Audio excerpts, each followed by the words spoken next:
عايز تبقى شخصية جذابة؟ عايز كل اللي يشوفك يتمنى انه يتكلم معاك او يتعامل معاك؟ عايز تجذب انتباه كل اللي حواليك؟ تعال النهاردة اقولك ازاي تعمل ده. اول حاجة يا معلم، ما تسألش عن حاجة اكتر من مرة. يعني اللي اتجاهلك في المرة الاولى ما يستاهلش انك تسأله مرة تانية. رقم 2، ما تعلقش على اي حاجة. يعني مش كل موقف يقابلنا او كل حاجة تضايقنا لازم يكون في تعليق عليها. ممكن بس نقضيها بابتسامة، لان التجاهل بيرعب اكتر من انك انت ترد على كل حاجة. تاني حاجة، لازم تخفي احتياجك زي ما بتحكي مشاكلك. الناس من الاخر كده ما بتحبش البني ادم الشكاي، ولا بتحب البني ادم لما بيكون في وقت ضعف او محتاج.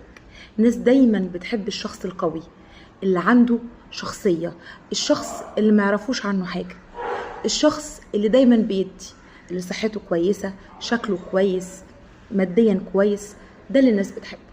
اما لو انت احتجت الناس في اي حاجة، شوية بشوية هتلاقي الكل بيبعد عنك. فالافضل ان احتياجك ده يكون لربنا مش لحد تاني.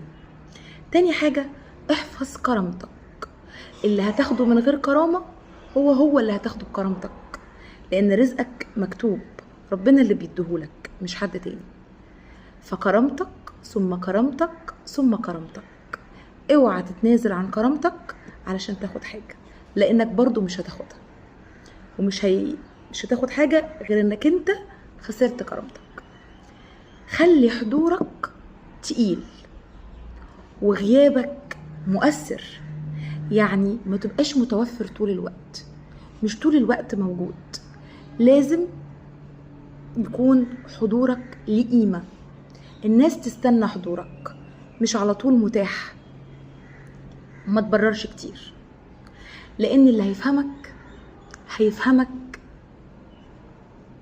من غير ما تبرر، واللي مش عايز يفهمك مهما بررت برضو مش هيفهمك. اهدى واضبط اعصابك. يعني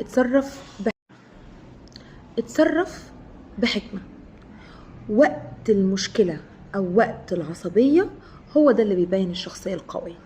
الشخص الهادي اللي متحكم في اعصابه دايما ما بيغلطش، اما اللي بيتنرفز كتير بيغلط كتير، واللي بيتكلم كتير بيغلط كتير.